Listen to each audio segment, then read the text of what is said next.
Bevor ich anfange, ich habe unsere Teenies/Jugendlichen, die alle da vorne hocken, versprochen, ich werde sie bloßstellen.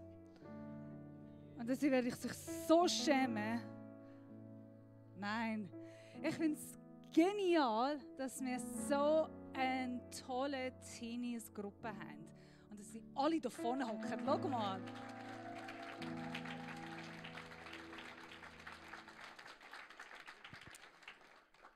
So treu, so hübsch. So schön. Ein nach dem anderen ist schöner. Hey, wir haben das Thema diese Woche Fasten und Gebet. Wer hat gern Fasten? Ich glaube, meistens, wenn wir über Fasten reden, das eher kommt Fasten ist gleich wie Abnehmen. Fasten ist Diät. Es tut gut für den Körper, so dass toxische Sachen mal entfernen von deinem Körper, mehr Flüssigkeit trinken und es tut einfach dein Gehirn gut, es tut deinem Körper gut. Heutiger Tag Fasten ist sehr bekannt, sehr populär, aber eher von der körperlichen Grund und wenig von der geistlichen Grund. Wenn wir geistlich Fasten anschauen, wenn wir mit geistlicher Disziplin fasten, dann der Resultat, Ergebnis ist viel mehr als das, was wir auf der Waage sehen. Oder als das, was ich körperlich spüren kann. Fasten ist ein ultra altes Prinzip in dem Christentum, in dem Alten Testament und auch in anderen religiösen oder Praxis. Viele haben gefastet. Die meisten wir fasten vom Essen, vom Nahrung. Aber es muss nicht Essen sein. Fasten kann auch von technischen Sachen sein, vom Fernsehen, vom Handy. Gewisse Sachen, wo ich Film schaue für eine ganze Woche oder so. Oder gewisse Verhaltensmuster. Dass ich sage, hey, diese Woche tue ich das so und so nicht machen. Es gibt unterschiedliche Arten, wie wir fasten können. Aber wieso tun wir fasten? Was ist Fasten? Fasten heisst, verzichten auf etwas, was ich verlange, was ich mir wünsche oder was ich brauche für eine begrenzte Zeit. Für eine begrenzte Zeit, ich verzichte von etwas, was ich mega verlange. Oder eben wie Essen, was ich eigentlich brauche von meinem Leben. Und es ist eine kurze Zeit, sonst ist es kein Fasten. Es ist eine Zeitlimit. Aber Fasten bedeutet viel mehr. Ich habe ein paar Bedeutungen von der Bibel heute von euch mitgenommen. Würde ich euch zeigen, was Fasten in der Bibel bedeutet. Fasten bedeutet für mich, die Freude von der Welt abwenden. Mit aller Aufmerksamkeit auf Gott geben. Und mit Freude in Gott suchen. Fasten heisst, etwas, was ich mega gerne schätze, zu opfern. Damit ich mal herausfinden kann, was Gott an mir schätzt. Was Gott in mir sieht. Was Gott in mir liebt. Fasten heisst, mich selbst verweigern. Das, was ich begehre. Das, was ich liebe. Das, was ich nach dem verlange. Und mein Verlangen, meine Begehrung auf Gott setzen. Fasten bedeutet, die wenigen wichtigen Sachen auf Seite tun, um das Wichtigste mal zu suchen. Fasten ist eine Disziplin, Gottes Ziel über meine eigenen Ziele setzen. Gottes Pläne, Gottes Wille, Gottes Gedanken über meine Wille und Gedanken setzen. Fasten heisst, ich gebe meine täglichen Ressourcen, Energie, alles was ich habe, Zeit um Gottes Willen. Ich investiere mich im Gebet, im Gedanken, in Gott. Am wichtigsten Fasten heisst, sich von der Welt trennen, damit wir eine tiefere Verbindung mit Gott aufbauen können. All die Sachen, die ich hier genannt habe, haben eins in gemeinsam. Eine Sache ist enorm wichtig, damit wir all diese Sachen machen und erleben können. Die eine Sache ist Demut. Ohne dass ich mich demütige. Ohne dass ich sage, hey, ich bin Gottes Schöpfung. Und ich unterordne mich von Gott. Fasten bringt nichts. Fasten wie Religiosität. Am meisten denken die falschen Gedanken. Fasten heisst, ich kann Gott beeinflussen, dass er macht, was ich bete. Weil ich bete und faste und weil ich leide, Gott antwortet mein Gebet. Nicht unbedingt.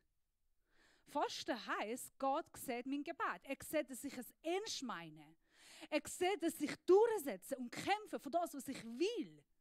Aber ich kann ihn nicht manipulieren durch Fasten. Fasten ist keine Manipulation, Art und Weise. Fasten ist keine Religiosität. Es ist nie gut, dass ich sage, halt, es ist ein religiöser Tag, Jesus hat gefastet, jetzt muss ich fasten. Wir sehen das bei den Jüngern von Jesus. Die Juden gehen zu Jesus und sagen, deine Jünger fasten nicht. Unsere Religion sagt, sie sollten jetzt fasten. Und Jesus sagt, hey, nein, Fasten ist keine Religiosität. Nur weil eure Religion sagt, jetzt ist eine Fastenzeit, heisst nicht, dass wir fasten sollten. Wir fasten, wie wir suchen Gott. Wir fasten, wie wir haben einen Plan, wir haben ein Anliegen, wir haben einen Gedanken, wir bringen das vor Gott und wir gehen in Fastenzeit. Und ich kann jederzeit fasten. Es gibt deswegen bei uns als Freikirche, wir haben gar keine spezifische Zeit für Fasten. In einer Freikirche findest du nicht vor dem Ostern oder vor der Weihnachten oder bei einer gewissen Zeit, Mittwoch oder Freitag, dass du fasten sollst. Als Kirche, wir sagen wir fast am Anfang Jahr, nächstes Jahr werden wir im Mittejahr machen oder weiss ich nicht. Es gibt nicht einen religiösen Plan. Demut. Fasten braucht Demut. Ich frage dich, bist du ein demutiger Mensch? Wenn du jetzt mega ehrlich dich anschauen oder eine Antwort geben, bitte gib keine Antwort. Aber wenn du würdest eine Antwort geben und wenn ich dich frage, bist du ein demutiger Mensch? Was würdest du sagen? Es gibt eine biblische Geschichte im Alten Testament von Ezra. Er war ein Prophet und er hat etwas gewusst. Gott hat eine grosse Aufgabe für ihn. Er hat gewusst, er muss nach Israel gehen, er muss etwas von Gott erledigen, er muss Menschen von Persien, also Israeliten, von Persien rausnehmen, nach wieder Israel bringen. Er hat gewusst, Gott hat eine Berufung, Bestimmung auf sein Leben. Und das, was vor ihm steht, wird nicht einfach. Deswegen in Ezra Kapitel 8, Vers 21, er ruft den ganzen Israel und er sagt die folgende. Und ich rief dort am Fluss Ahwa ein Fasten aus, damit wir uns vor unserem Gott demutigen und von ihm eigenen Gebenneten, was heißt es? Doch, danke, wenn ihr das aussprecht, dann weiß ich, was es heißt. Danke. Geebneten Weg zu erbitten für uns und für unsere Kinder und für all unsere Haben. Eigentlich, was Ezra macht, er nimmt die Vers vom 2. Chronik 2,4, wo sagt, wenn mein Volk, das nach meinem Namen genannt ist, sich demütig und bettet und mein Angesicht sucht und sich von seinen bösen Wegen abwendet, so will ich vom Himmel her hören. So Ezra macht das, was Gott gesagt hat. Wenn ihr mich sucht, wenn ihr fastet und euch demütigt, dann werde ich euch hören. Das Wort Gottes schreibt mega viel über Demut. Gott liebt demutige Menschen. Und die Bibel lernt uns, wenn wir uns demutigen vor Gott, er rettet uns. Er rettet einen Menschen, der demütig ist. Er lehrt, leitet, führt einen demutigen Mensch. Er richtet sie auf. Er schenkt ihnen Weisheit. Er tut sie belohnen, ermutigen, schenkt Gnade und viel mehr. Gott liebt ein demutiges Herz. Und wenn ich mit der Demut vor ihm komme, Gott schaut mit Gnade an. Aber was ist Demut? Der Gegenteil von Demut ist Stolz und Hochmut. Stolz und Hochmut sind der Gegenteil von Demut. Dass ich Gedanken, und heute gesagt, Demut ist nicht eine Eigenschaft, wo du lernst. Ich habe MBA gemacht, ich habe Management, also mit Master im Management studiert. Und du lernst im Management gewisse Eigenschaften von einem Leiter. So, als Leiter, was sind deine Eigenschaften? Wie solltest du dich verhalten? Und ich sicher eine von unserer Fragen gesehen, ich habe das in einem christlichen Bereich gemacht. Und wir haben die weltlichen Themen als Leiter. Wie bist du? Wie gehst du um? Was sind deine Eigenschaften? Und ich habe ein Teil von Christlichen gesehen. Und die Frage ist gesehen, kann ich ein CEO sein? Kann ich Firma führen mit Demut? Kann ich eine demutige Firma führen sein?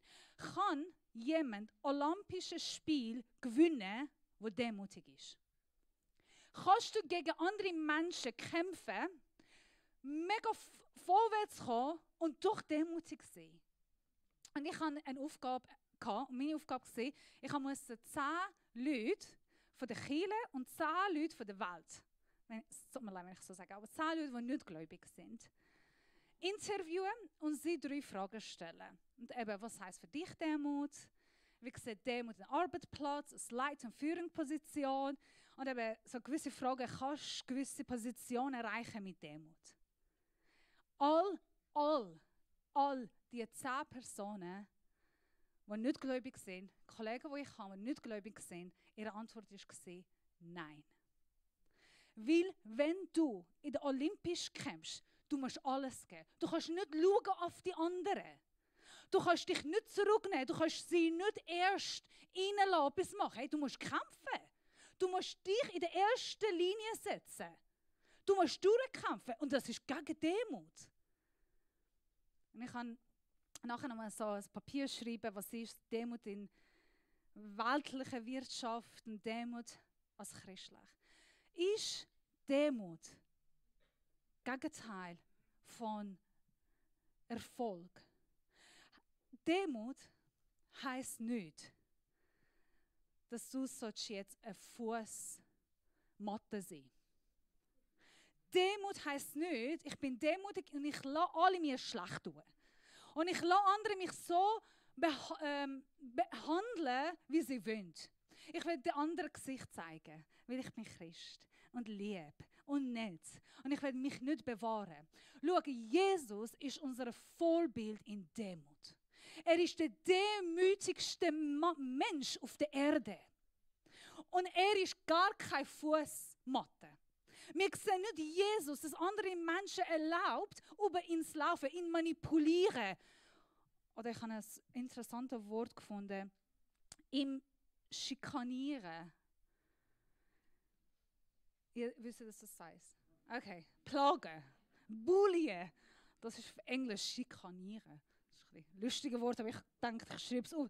Jesus erlaubt nicht, dass Menschen mit ihm schlecht umgehen. Er ist autoritär, er ist direkt, er ist gerecht, er ist ein Leiter, der gewusst, wer hat er sagen. Er hat das erste und das letzte Wort. Er ist ein mächtiger Mann und alle haben ihn geehrt. Oh, er hat keine Manipulation, er ist mit Manipulation nicht gut gegangen. Und doch, er ist demütig. Er ist ein Gott, der hat seine Position im Himmel verlassen, ist auf die Erde gekommen, hat alles auf der Seite gelassen, ist Mensch geworden, Sklave, ist auf das Kreuz gegangen, für mich gestorben. Das ist der höchste Art von Demut. er hat sich demütigt. Demut heisst nicht, jetzt alle sind über meinen Kopf und ich zähle nicht. Demut ist eine Haltung gegenüber Gott, das sagt, ich brauche dich. Ich bin die Schöpfung, du bist mein Herr, du regierst, ich bin dein Diener. Ich brauche dich und ich setze mich freiwillig unter deine Regierung, unter die Macht. Ich liebe das Wort Demut auf Deutsch. Es kommt vom Dienon, dienen und Mut, mutig. Ich diene, aber mutig. Ich liebe, wie das schön das Wort ist. Ich diene mit Mut. Von wo kommt der Mut? Von Gott. Von wo kommt Dienen? Von Gott. Ich kann von mir aus nicht dienen, nicht alles gern andere Leute, wenn ich von Gott nicht empfange. In Philipper 2,7 sagt Jesus, im Gegenteil, er verzichtete auf alle seine Vorrechte und stellte sich auf dieselbe Stufe wie ein Diener. Er wurde einer von uns, ein Mensch wie andere Menschen. Wenn wir verstehen, was Demut heißt, dann kann man eine gewisse Position gewinnen. Ich habe einen olympischen Gymnastikspieler, der Gymnastik gespielt hat. Bevor er auf Feld gegangen ist und hat die Schritte oder die Art zeigen oder performen, er hat gesagt, ich bin allein in einem Zimmer gewesen und ich habe angefangen mit der Art und Weise, mit Gymnasium, Gott ehren. Und genau das Gleiche, was er hat von Leuten machen, hat er von Gott gemacht. Und er hat das als Opfer von Gott gebracht und er sagt, das ist mein Dienen an dir, Herr. Dein Wort ist mir am wichtigsten. Ich bringe meinen Sport erst für dich. Und ich werde mit dem dich dienen. Und dann ist er auf das Feld gegangen, er hat das Gleiche nochmal gemacht und er hat gewonnen. Du kannst mit Demut gewisse Position, alle Positionen erreichen. Und die beste Art, unsere Demut vor Gott zu zeigen, ist Fasten.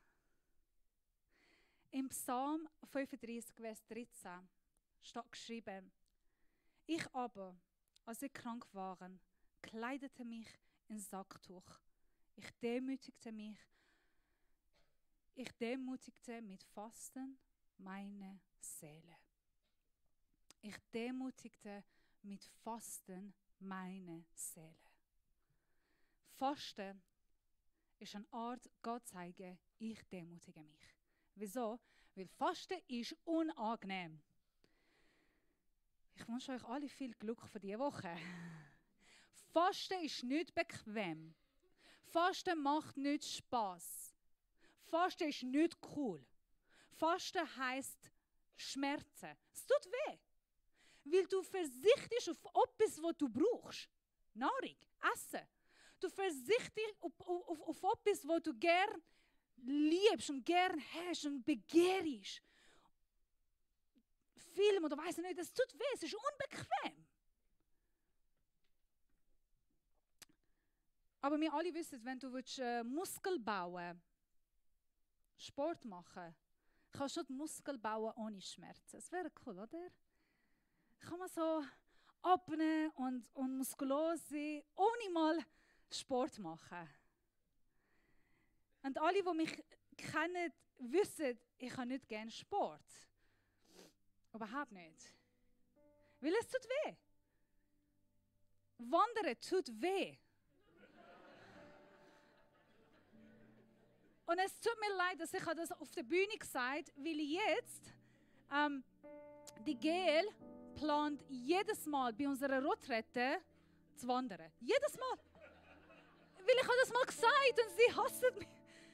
Ja, sie planen tatsächlich zu wandern. Dobrina, komm, es tut gut. Im Nachhinein bist du dann happy. Du bist fit und sagst, nein, bin ich nicht. Es tut einfach weh. Ich habe Muskelkater. Nein, ich genieße es nicht. Aber ich mache es, weil es ist halt geil. Ich mache es nicht gern.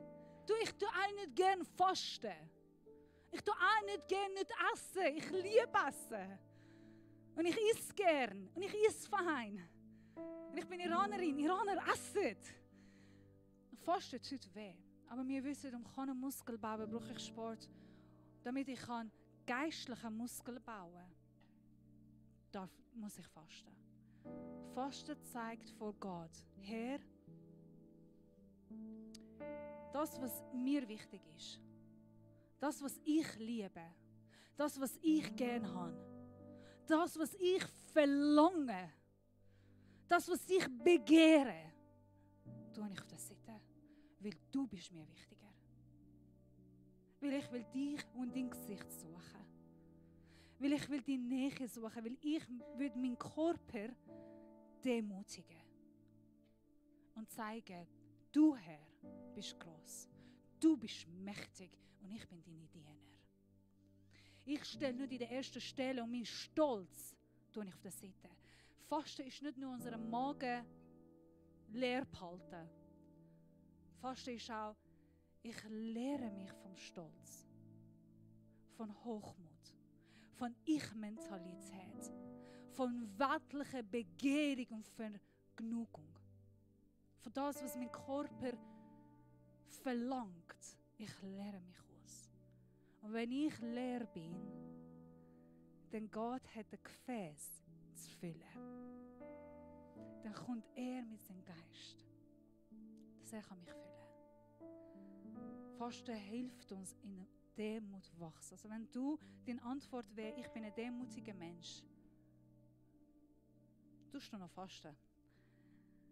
Und frag Gott, Herr, wo bin ich nicht demütig? Mit meiner Frau, mit meinem Mann, mit meinen Kindern, mit meinem Kollegen. Wo habe ich noch Stolz? Wo ich im Zentrum stehe. Wo mein Gesicht, mein Ruf ist mir wichtiger als dein Gesicht, dein Ruf. Wo bin ich unterwegs und ich habe Angst, sagen, ich bin Christ. Weil ich habe Angst, wie werden Menschen mit dem umgehen?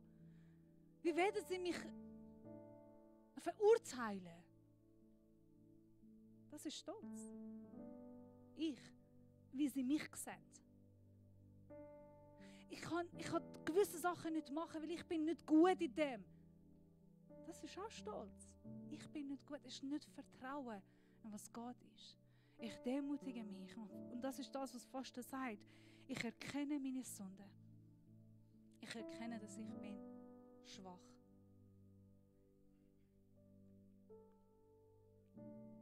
Und ich sehne mich nach dir.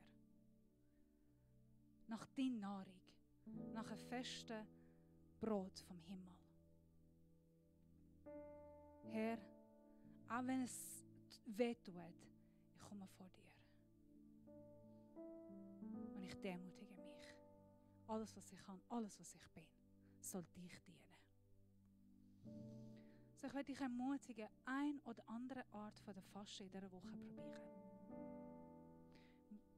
Wenn du Grund hast zum Fasten, vielleicht hast du einen familiären Grund, vielleicht würdest du für deine Kinder fasten, für deine Ehe fasten, für deine Familie fasten.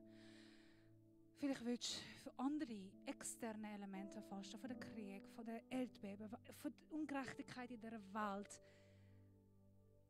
Oder vielleicht hast du keinen Grund zum Fasten und ich einfach ermutigen, Fasten für Demut. In dem Booklet, das wir hier haben, das findest du überall in der Kirche, steht geschrieben, wieso ich faste und verschiedene Arten und Weisen von Fasten. Und auch steht geschrieben, wie kann ich vorsichtig sein, auch körperlich, mit Fasten, wenn du nie gefastet hast. Du hast nicht vom Null, nicht essen und nicht trinken, das ist nicht gescheit. Gell? Du musst mal reinschauen und hast dann verschiedene Tipps, wie kann ich fasten.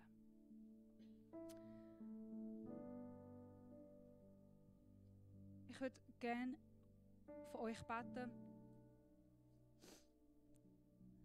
Und als Zeichen von Demut, ich kann unseren Kopf tun oder aufstehen oder auf die Knie gehen. Wir werden jetzt in die Zeit vom Lobpreis einsteigen. Nimm die Zeit vom Lobpreis, eine demutige Zeit. Ja, aber andere Leute schauen mich an. das ist nicht Demut. Ja, ich kann nicht auf die Knie gehen, auch wenn ich will. Das ist nicht Demut. Ich ermutige dich, steig jetzt im Lobpreis mit Demut. Mit dem Gedanken nicht, was andere von mir denken und was andere sehen und es ist so unangenehm. Ganz demutig von Gott. Sprich ihn an und zeig ihn. Er ist grosser. Er ist dein Schöpfer. Wisst ihr, was ihr singt? Awesome. Ich werde jetzt noch beten, bis sie können entscheiden. Ich will es noch beten. Jesus, danke, dass du dich demütigt hast. Danke, dass du unser Vorbild bist von Demut. Das, was die Welt nicht versteht, wir können nachvollziehen, wie wir haben dich als unser Vorbild. Das, was die Welt nicht akzeptieren kann, ist unsere Motivation, weil es motiviert uns demutigen. Weil du hast das für uns gemacht. Deine Liebe, dein Verzichten hat mein Leben gerettet. Und ich bin dir ewig dankbar.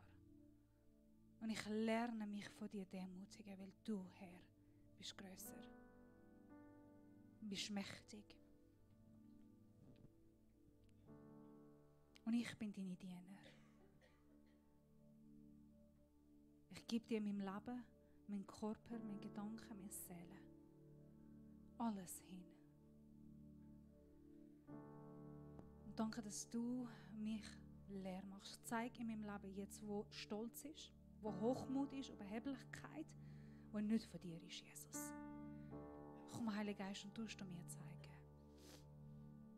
Und ich kann das erkennen, Buß tun und um Vergebung bitten. Vergib mir, wo ich stolz bin, wo ich Hochmut habe und überheblich bin. Vergib mir, wo ich im Zentrum stehe. Wo meine Bedürfnisse und Begehrungen sind grosser als deine. Wo ich mich selber suche, anstatt dich suchen. Vergib mir. Ich will dein Gesicht suchen. Ich liebe dich. Ich ehre dich. Ich lobe dich, Herr. Du bist gut.